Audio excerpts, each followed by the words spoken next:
Doug Ford, Ontario's premier, recently warned that Donald Trump might pull the rug out from under the USMCA or NAFTA or COSMA, depending on who you ask, as early as November.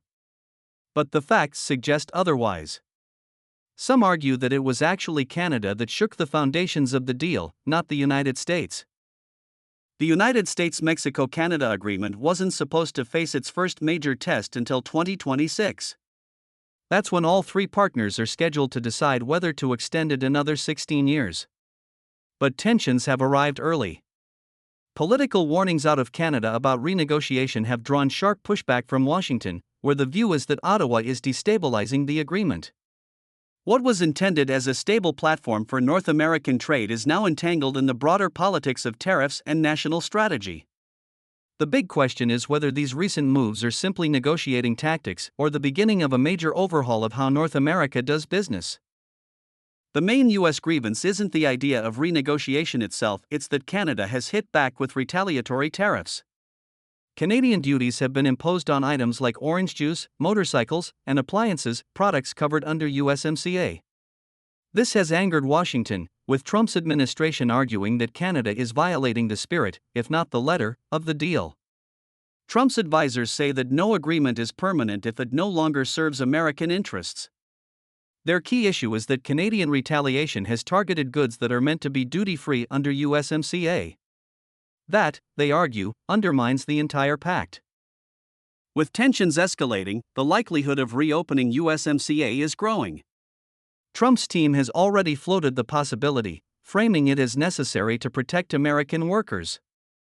If exemptions for Canadian goods that meet USMCA rules of origin were revoked, a much larger portion of Canada-US trade would become subject to tariffs, adding to the 35% already applied on non-USMCA Canadian exports. According to Statistics Canada, between 80% and 85% of Canadian exports to the US currently enjoy duty-free status. Taking away that protection would raise costs for consumers and businesses on both sides of the border, but it would also give Trump leverage, as he's used with the EU, South Korea, and Japan, to demand trade concessions or investment pledges. Canada, under Prime Minister Mark Carney, is not responding from a position of weakness. Carney's strategy has been one of strategic patience, avoid making hasty concessions while maintaining open lines of communication. At the same time, Canada is building up its defenses. Premier Ford's warnings about the future of USMCA are aimed at U.S. lawmakers and business leaders as much as Canadian ones, highlighting how a breakdown would hurt American manufacturers and consumers, too. On the policy front, Canada is deliberately increasing the share of exports that meet the deal's rules, ensuring that as much trade as possible remains protected. Simultaneously, the federal and provincial governments are expanding partnerships with Mexico, the European Union, and the United Kingdom, creating new trade routes in case access to the U.S. market shrinks. Canada also holds strong bargaining chips. It is the United States' top foreign supplier of crude oil, natural gas, and electricity, as well as a vital source of uranium and critical minerals needed for EVs and semiconductors.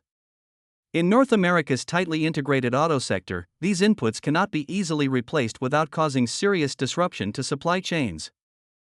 Under USMCA's sunset clause, if any party refuses to extend the agreement in 2026, it triggers annual reviews and opens the door to termination in 2036. Trump could push for early reopening, using stalled Canada-US talks as leverage and widening the playing field for negotiating concessions. Canada has a few paths forward, one being a tariff cap, similar to the 15% ceilings the U.S. negotiated with Japan, the EU, and South Korea. Another is continuing to diversify trade, reducing reliance on the American market. And with the U.S. still heavily dependent on Canadian energy and inputs, Ottawa has leverage to protect its critical industries. What's happening now shows how vulnerable even modern trade agreements can be when domestic politics shift. Trump is approaching USMCA through the lens of leverage and tariffs. Carney, meanwhile, is betting on long-term alliances, stable planning, and diversification. The coming months will reveal whether these opposing strategies can reach a compromise or whether 2026 becomes a flashpoint in a much larger trade conflict that could reshape the balance of economic power across North America. Meanwhile, the pressure is growing in the heart of the American auto sector. Michigan Governor Elizabeth Whitmer has raised alarms with President Trump over the toll his tariffs are taking on the state's economy. General Motors reported a $1 billion drop in profits in Q2 2025, attributing the slump largely to new tariffs. Stellantis posted a $2.7 billion loss in the first half of the year.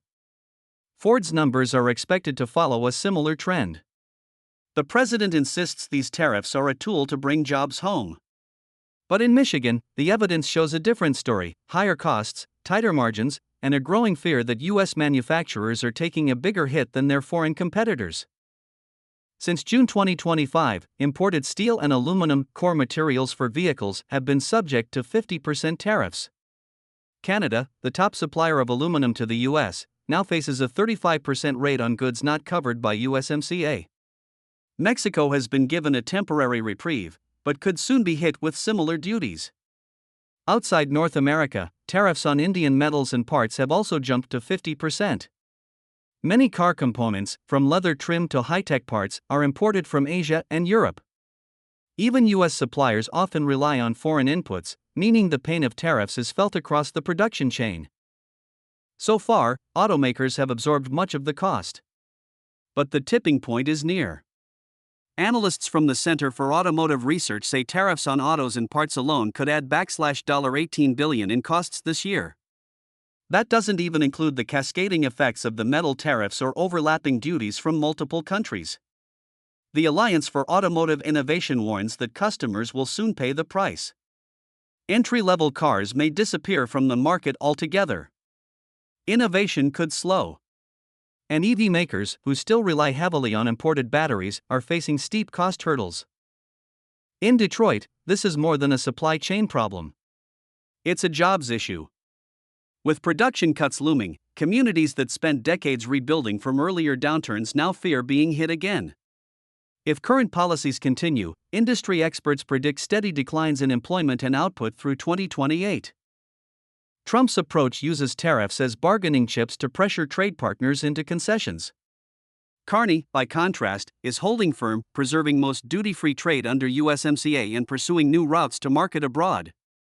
He argues that these tariffs hurt American workers and consumers more than Canadian exporters. It's a contest of economic philosophies, high-stakes pressure versus long-term strategy. And what happens next will decide if these policies result in a manufacturing rebound or a deepening downturn in places like Michigan. Then there's Greenland. Trump's second term has revived his obsession with the icy island, but this time, it's more than just a headline-grabbing idea. Trump sees Greenland as critical to breaking China's stranglehold on global mineral supply chains. With massive deposits of rare earths, molybdenum, and other key elements used in everything from fighter jets to EV batteries, Greenland has become a strategic prize. In June 2025, Greenland approved a 30-year EU-backed mining project focused on molybdenum, a metal essential to steelmaking and defense and clean energy. China still dominates this space, producing 40% of the world's molybdenum and refining nearly all of the midstream rare earth elements. Earlier this year, in retaliation to U.S. tariffs, Beijing cut off key metal exports. The impact was swift. Ford had to shut down plants in Chicago and Louisville within weeks. For Trump, securing access to Greenland's minerals is now an urgent goal. His strategy mixes showmanship, publicly saying the U.S. must have Greenland, with behind-the-scenes investment pressure. Australian firms have already poured more than $150 million into surveying Greenland's Tanbreez rare earth deposit, one of the largest in the world. But mining in Greenland is far from easy. There are no ports, few roads, and severe Arctic weather. Even the type of ore found there hasn't been processed at scale before. Still, investors are undeterred, viewing the potential payoffs as game-changing. But Greenland's leaders have been clear: they are not for sale. They're weighing outside offers, carefully balancing environmental concerns, autonomy, and long-term development goals. Trump's fixation on Greenland echoes his earlier pressure tactics on Canada. In 2025, he raised tariffs on Canadian goods not covered by USMCA from 25% to 35%, hitting sectors from lumber to industrial machinery. Prime Minister Carney refused to make hasty deals, coordinating with leaders like Doug Ford to present a united Canadian front. Their strategy: resist lopsided arrangements and protect national industries. Canada's position overlaps with that of the European Union. The EU's long-term partnership with Greenland aims to create a non-Chinese pipeline of critical minerals, including molybdenum, via European contracts. Canadian firms like Greenland Resources are also investing heavily in the region. Together, Canada, the EU, and Greenland are building a supply chain designed to resist both Chinese and American economic shocks. For Ottawa, it's a way to preserve sovereignty. For Greenland, it's a path to modern development. For the EU, it's an essential hedge. Trump views Greenland as essential. Its mineral wealth could reduce Western dependence on China. Its strategic location, just 1,200 miles from the U.S. East Coast, makes it valuable in the broader power contest between China, Russia, and the West. But getting what he wants won't be easy. As alliances form and deals are signed, the competition over Arctic resources is no longer theoretical. The choices made in Washington, Ottawa, Brussels, and Nuuk will help determine the future of global supply chains and the geopolitical balance for decades to come.